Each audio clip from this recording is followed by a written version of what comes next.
आज का टॉपिक है superposition theorem for an AC signal. अब एसी सिग्नल को हम कैसे सुपरपोजिशन थ्योरम से सॉल्व करेंगे।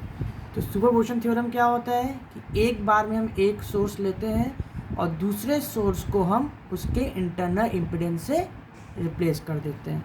अब जैसे यहाँ पर दो एसी सोर्स दिए हुए हैं, यहाँ पर दो एसी सोर्स दिए हुए हैं, एक की वैल्यू है 50 एंगल 0 और दूसरे की वैल्यू है 100 एंगल 0। यहाँ पर ये दोनों वोल्टेज सोर्स हैं। तो सुपरपोजिशन थ्योरम में क्या करते हैं, हम एक बार में एक सोर्स लेते हैं और दूसरे सोर्स को उसके इंटरनल इम्पीडेंस से रिप्लेस कर देते हैं। अगर कोई वोल्टेज सोर्स होगा तो इसका इंटरनल इम्पीडेंस कितना होता है, इसका इंटरनल इम्पीडेंस 0 होता है। तो ये किस तरह बिहेव करता है, एज अ शॉर्ट सर्किट। तो जहाँ भी आपको वोल्टेज सोर्स दिखेगा सुपरपोजिशन थ्योरम में, आप उसको शॉर्ट सर्किट कर दीजिएगा। अगर करंट सोर्स होगा, अगर करंट सोर्स है तो इसका इंटरनल इम्पीडेंस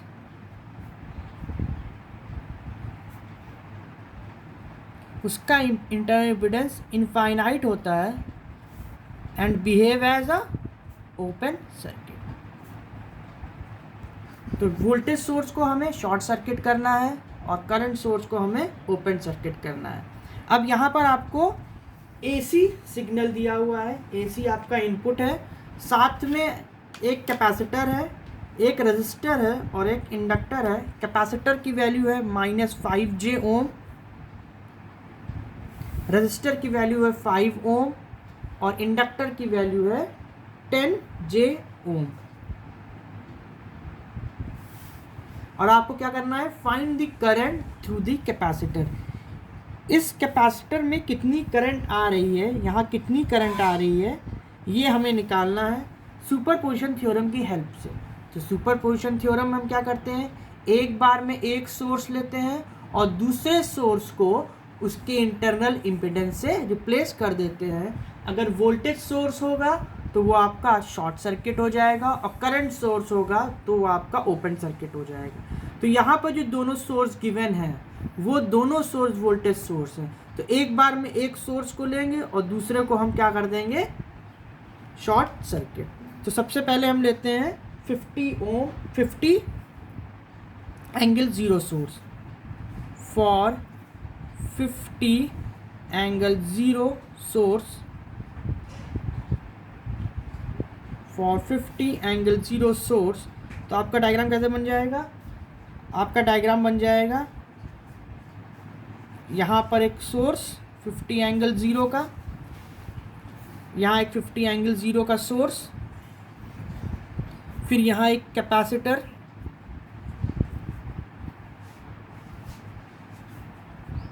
यहाँ रजिस्टर, यहाँ इंडक्टर। और अब हमें क्या करना है, ये जो 100 एंगल 0 का सोर्स है इसको इसके इंटरनल इम्पीडेंस से रिप्लेस करना है। क्योंकि ये वोल्टेज सोर्स है तो वोल्टेज सोर्स कैसे बिहेव करता है, एज अ शॉर्ट सर्किट। तो यहाँ पर क्या कर देंगे हम इसको, शॉर्ट सर्किट।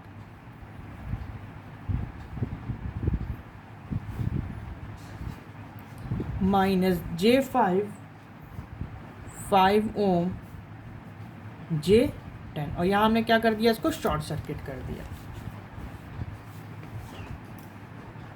अब हमें क्या करना है, इस सोर्स की वजह से यहाँ कितना करंट आ रहा है हमें वो निकालना है।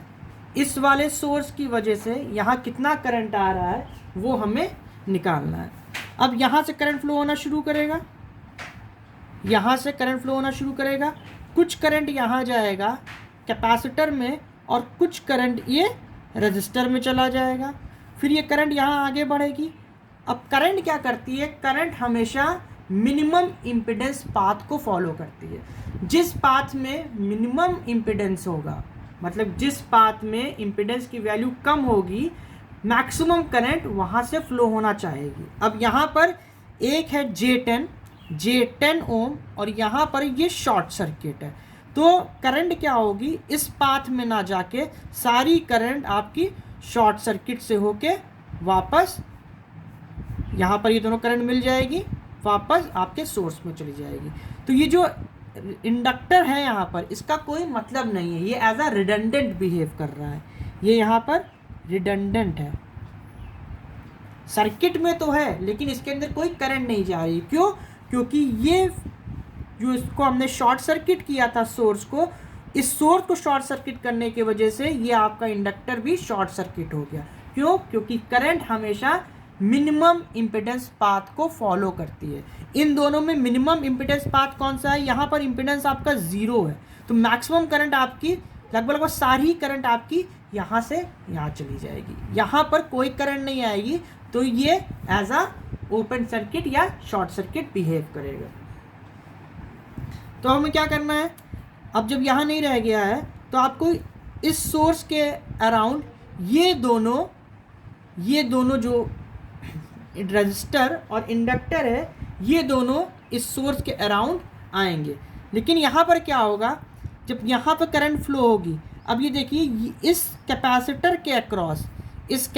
के अक्रॉस ये वोल्टेज सोर्स पैरेलल में कनेक्ट है। तो जो वोल्टेज सोर्स यहाँ पर है वही वोल्टेज सोर्स यहाँ पर भी आ जाएगा, क्योंकि ये दोनों एक दूसरे के साथ पैरेलल में कनेक्ट है। तो अगर हमको यहाँ की करंट निकालनी होगी, अगर इस पाथ की करंट निकालनी है, तो यहाँ पर जो वोल्टेज आएगा और ये जो इम्पीडेंस है, इन दोनों को डिवाइड कर देंगे तो हमारी करंट की वैल्यू आ जाएगी। तो यहाँ पर वोल्टेज कितना है, क्योंकि ये दोनों पैरेलल में है, तो जो वोल्टेज यहाँ अपीयर हुआ है वही वोल्टेज यहाँ भी अपीयर होगा। तो इसको कैसे लिखेंगे, 50∠0 अपॉन -j5। अब हमें क्या करना पड़ेगा, कैलकुलेटर की हेल्प लेनी पड़ेगी। पहले इसको ऑन कर लेते हैं यहाँ से, फिर मॉड दबा के 2 दबाएंगे तो कॉम्प्लेक्स आ जाएगा। अब हमारा कैलकुलेटर कॉम्प्लेक्स में काम करेगा। तो हमें क्या करना है, सॉल्व 50, शिफ्ट दबाएंगे और ये डैश वाला बटन दबाएंगे, तो यहाँ से एंगल आ जाएगा, एंगल 0 है। इसको डिवाइड करना है हमें, ब्रैकेट बनाइए, माइनस J5 और J यहाँ जो ENG लिखा हुआ है इसके ऊपर लिखा है, दैट मीन्स आपको शिफ्ट दबाना पड़ेगा। शिफ्ट दबा के ENG दबाएंगे तो आपका I आ जाएगा और इसका आंसर आ जाएगा आपका 10। रियल वैल्यू आपकी 0 आ रही है और इमेजिनरी वैल्यू आपकी 10 आ रही है। और इसको अगर हमें पोलर फॉर्म में लिखना है तो आपको शिफ्ट दबा के प्लस दबाना पड़ेगा। शिफ्ट दबा के प्लस दबाइए तो ये आ जाएगा आपका 10∠90। तो यहाँ करंट कितनी आ गई आपकी, 10∠90। दैट मीन्स 50∠0 सोर्स की वजह से जो आपका करंट आ रहा है कैपेसिटर में वो 10∠90 है।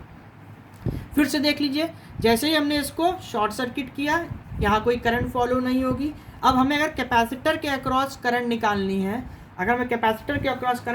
है, तो इसके अक्रॉस कितना वोल्टेज आया है उसके इम्पीडेंस इसको डिवाइड कर देंगे तो हमारी करंट आ जाएगी। क्योंकि ये कैपेसिटर इस सोर्स के अराउंड पैरेलल में कनेक्ट है, तो जो वोल्टेज यहाँ पर होगा वही सेम वोल्टेज यहाँ अपीयर हो जाएगा, क्योंकि ये दोनों पैरेलल में कनेक्ट है। तो यहाँ पर वोल्टेज कितना आ जाएगा, 50∠0 और यहाँ इम्पीडेंस कितना है -j5। सॉल्व किया तो आंसर आ गया 10∠90। यहाँ आ गया 10∠90। तो 50∠0 सोर्स की वजह से आपका करंट आया है 10∠90। नेक्स्ट है आपका सोर्स 100∠0। तो 100∠0 को हम फिर से ड्रॉ कर लेंगे। जब 100∠0 को ड्रॉ करेंगे तो ये आपका शॉर्ट सर्किट हो जाएगा और ये वाला सोर्स अकेले बचेगा।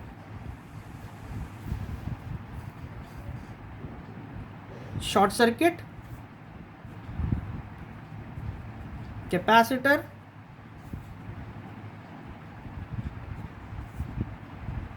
फाइव ओम, J10 और यहाँ पर इस बार 100∠0 सोर्स। इस बार यहाँ पर 100 एंगल 0 सोर्स, कैपेसिटर की वैल्यू -j5। अब इस सर्किट में देखिए करंट यहाँ से फ्लो होना शुरू करेगी, जैसे इस वाले में किया था। करंट यहाँ से फ्लो होना शुरू करेगी, इस पॉइंट पे कुछ करंट यहाँ जाएगी और कुछ करंट यहाँ जाएगी।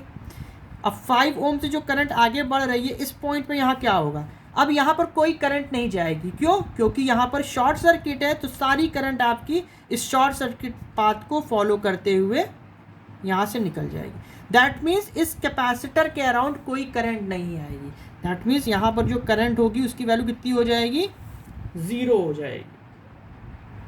यहाँ पर करंट कितनी हो जाएगी, 0 हो जाएगी। और क्यों हो रहा है? क्योंकि मैक्सिमम करंट इस लो मिनिमम पाथ, जहाँ पर आपकी इम्पीडेंस की वैल्यू 0 है, वहाँ पर चली जाएगी। अगर आपको ऐसा नहीं करना तो आप करंट डिवाइडिंग रूल भी लगा लीजिए, तब भी आंसर आपका 0 ही आएगा। करंट डिवाइडिंग रूल क्या करता है कि यहाँ पर जो करंट आ